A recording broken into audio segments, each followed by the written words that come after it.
तो हेलो दोस्तों, आप लोगों का फिर से एक बार स्वागत है आपकी एक नई वीडियो में।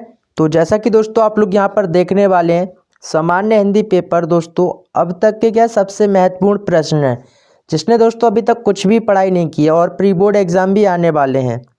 बोर्ड एग्जाम छोड़ो दोस्तों, पहले प्री बोर्ड देख लो। Pre board and board exam दोनों में ही आग लगा दोगे अगर आप इस क्वेश्चन को तैयार कर लेते हो।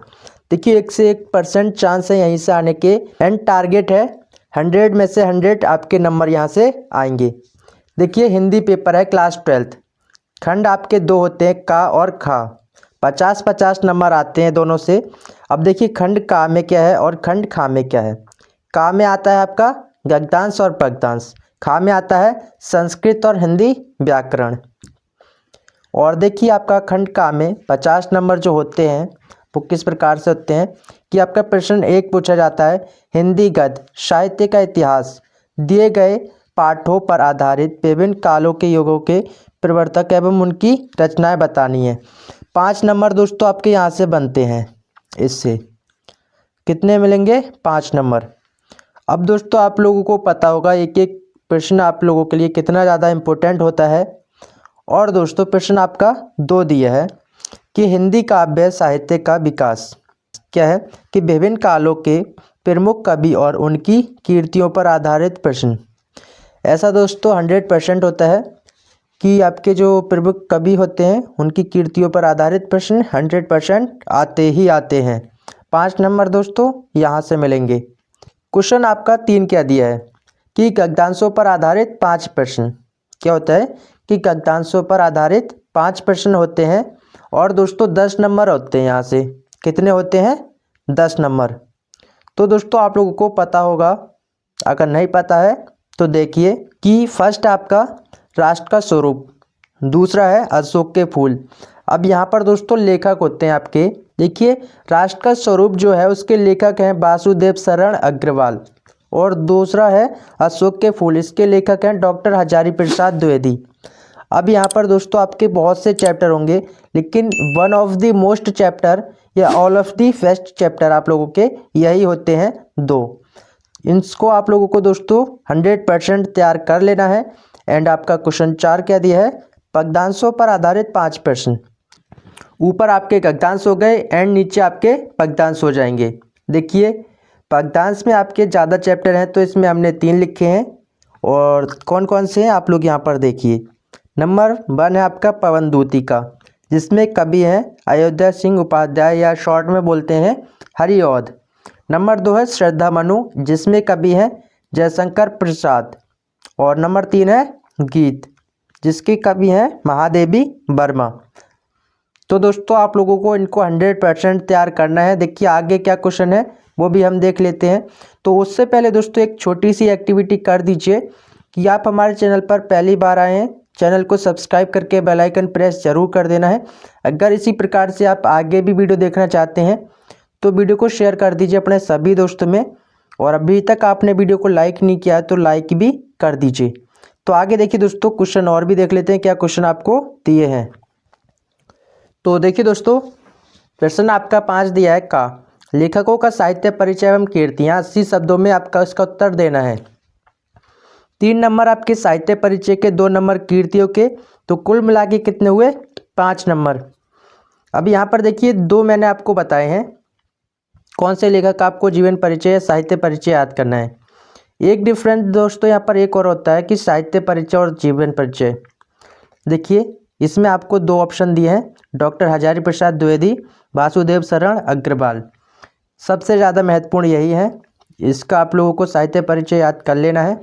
आगे देखिए खा दिया है, खा में क्या है? कवियों का साहित्य परिचय एवं कीर्तियाँ। अब दोस्तों जीवन परिचय में उनके जीवन से रिलेटिव लिखा जाता है, और साहित्य परिचय में उन्होंने जो कार्य किए हैं अपने जीवन में वो लिखना होता है। हाईलाइट जो भी होती हैं, जो भी उन्होंने बहुत ही ज़्यादा अच्छे काम किए हों वो बताने होते हैं। तो 5 नंबर यहाँ से, 5 यहाँ से 10 नंबर हो गए। और यहाँ पर दोस्तों आप लोगों को 3 करने हैं, महादेवी वर्मा, जयशंकर प्रसाद, सुमित्रानंदन पंत। तो खा में दोस्तों आपके बहुत ही ज़्यादा कवि हैं, तो इसमें आपके सबसे ज़्यादा इम्पोर्टेंट जिसका कवियों का साहित्य परिचय है वो यहाँ पर मैंने इस प्रकार से लिख दिया है। इन तीनों का आप लोगों को याद करना है। और आपका प्रश्न 6 दिया है कि कहानियों का सारांश कथानक उद्देश्य 100% आता है। कहानी का सारांश पूछ लेंगे या उद्देश्य पूछ लेंगे या कथानक पूछ लेंगे, इस प्रकार से। अब दोस्तों इससे आपको घबराना नहीं है। देखिए, या सारांश पूछें या कथानक, एक ही बात होती है। आपसे कहा जाए कि पंचलाइट कहानी का सारांश बताइए या पंचलाइट कहानी का कथानक बताइए, तो एक ही बात है। अब यहाँ पर यह उद्देश्य, इसका उद्देश्य क्या है यह आप लोग वो बता सकते हैं। एक पूछेगा दोस्तों, इस प्रकार से बताना है। तो यहाँ पर दोस्तों आपकी दो कहानी बहुत ही ज़्यादा इम्पोर्टेंट है, पंचलाइट और बहादुर। तो इसको आप लोगों को ज़रूर तैयार करना है। अब दोस्तों यहाँ पर आप लोग देखेंगे कि जो आपकी पंचलाइट और बहादुर कहानी है, इसको आप ऐसे याद नहीं कर पाएंगे। तो इसकी क्या आप लोग यूट्यूब पर वीडियो देख लीजिए, जिससे क्या है आप लोगों को अच्छे से समझ में आ जाएगा कि कैसे आप लोग याद कर सकते हैं। देखिए, प्रश्न आपका साथ दिया है कि स्वपठित खंडकाव्य के आधार पर 80 शब्द में क्या करना है, इसका आधार पर कथानक लिखना होता है। तो सत्य की जीत क्या है, रामपुर वालों के लिए है। एंड जो भी दोस्तों अपने अलग अलग डिस्ट्रिक्ट के हिसाब से हैं, वो अपने क्लास टीचर से डिस्कस कर सकते हैं, या पहले ही उन्होंने बता दिया होगा। तो देखिए, नीचे आपका शुरू होता है खंड खा, जिसमें आपके 50 नंबर यहाँ तक होते हैं। तो दोस्तों आप लोगों ने खंड का देख लिया होगा, जिसमें दोस्तों आप लोगों ने बहुत ही ज़्यादा इंपॉर्टेंट क्वेश्चन देख लिए होंगे। अगर सिर्फ आप खंड का कर लेते हैं अच्छे से, तो आराम से पास हो जाएंगे। देखिए, आपका खंड खा में प्रश्न आपका 8 है, संस्कृत गद्यांश। संस्कृत का जो गद्यांश होता है बहुत ज़्यादा इम्पोर्टेंट होता है, और इसका क्या हिंदी में अनुवाद भी आता है। 7 नंबर में दोस्तों होता है। तो मैंने यहाँ पर आपको 2 चैप्टर बताए हैं। तो दोस्तों मैंने यहाँ पर आपको 2 चैप्टर बताए हैं। नंबर 1 है संस्कृत भाषाया महत्वम, दूसरा है जातक कथा। ये बहुत ही ज़्यादा इम्पोर्टेंट है गद्य में। संस्कृत का जो गद्य है उसके लिए बहुत ज़्यादा इम्पोर्टेंट है। 7 नंबर दोस्तों यहाँ से आने पक्के हैं। अब यहाँ पर दोस्तों आपका संदर्भ नहीं आता है, इसका हिंदी अनुवाद कर सकते हैं। अभी तक दोस्तों आप लोगों से इसमें कुछ भी नहीं आता हो, तब भी यहाँ पर इतना करेंगे तब भी पास हो जाएंगे। अगर आपसे इतना भी नहीं होता है तो उसके लिए एक बार मुझे कमेंट में ज़रूर बताना। आपको पेपर से ही पास होने की गारंटी है। अगर आप उस प्रकार से कर लेंगे तो आराम से पास हो जाएंगे। आगे देखिए क्या करते हैं, इसमें क्वेश्चन देख लेते हैं। यहाँ पर आपका खा दिया है संस्कृत पद्यांश का संदर्भ एवं हिंदी अनुवाद। श्लोक होते हैं दोस्तों इसमें 7 नंबर यहाँ से पक्के होते हैं, बहुत ही ज़्यादा इजी भी होते हैं। देखिए यहाँ पर आपके मैंने 2 चैप्टर लिए हैं। फर्स्ट है आपका सुभाषी रत्नानी, दूसरा है महामना मालवीय। तो ये 2 चैप्टर हैं आपके बहुत ही ज़्यादा इम्पोर्टेंट हैं श्लोक के लिए। इसमें से दोस्तों जो भी श्लोक हैं आप लोग इसको तैयार कर लीजिए, और एक बार दोस्तों इसका हिंदी अनुवाद भी देख लेना, बहुत ही ज़्यादा इम्पोर्टेंट होता है। इसमें भी कुछ ट्रिक लगा के आप लोग याद कर सकते हैं। देखिए आपका प्रश्न 9 क्या दिया है, लोकोक्तियाँ एवं मुहावरे का अर्थ लिखकर या एवं उसका वाक्य में प्रयोग करना होता है। 2 यहाँ से पूछे जाएंगे, 1-1 नंबर का होगा, 2 नंबर पक्के हो गए। 2 नंबर दोस्तों पक्के हो गए। बहुत ही ज़्यादा इंपॉर्टेंट मैंने यहाँ पर 4 लिखे हैं, ये बहुत ज़्यादा रिपीट होते हैं। देखिए, ईद का चांद होना, ऊँट के मुंह में जीरा, एक अनार 100 बीमार, दाल में काला होना, बहुत ही ज़्यादा इंपॉर्टेंट होते हैं। ईद का चांद दोस्तों बहुत दिनों बाद दिखाई देना, ऊँट के मुंह में जीरा यानी दोस्तों अंदर ही अंदर वो कुछ छिपा रहा है, दूसरे को कुछ बता रहा है और उसके अंदर कुछ और है। एक अनार 100 बीमार, एक कोई चीज़ है उसके लिए बहुत से लोग हैं कि ये चीज़ हमें मिल जाए। दाल में काला होना यानी दोस्तों कुछ तो है जो कुछ छिपा रहा है। देखिए प्रश्न आपका 10 दिया है, संधि विच्छेद, दीर्घ गुण यड़ संधि, बहुत ज़्यादा इम्पोर्टेंट है। 3 नंबर पक्के हो गए अगर आप ये संधि कर लेते हैं, और संधि में दोस्तों ये करने हैं सिर्फ। फर्स्ट गाय का, दूसरा है इत्यादि, 3 है यद्यपि, 4 है मधवरी और 5 है पाविका। ये कर लीजिए, बहुत ज़्यादा इम्पोर्टेंट है। खाप का दिया है विभक्ति की पहचान, 2 कर लेना दोस्तों, आत्मन नामन। 2 नंबर पक्के, आत्मने आत्मनि, ये 2 कर लेना, बहुत ही ज़्यादा इम्पोर्टेंट है। आपका 11 दिया है शब्दों में सूक्ष्म अंतर, शब्दों का सूक्ष्म या सही का पहचान करना, सही चयन करना। देखिए फर्स्ट है आपका जलद और जलज, बहुत ही ज़्यादा कम डिफरेंट होता है इनमें।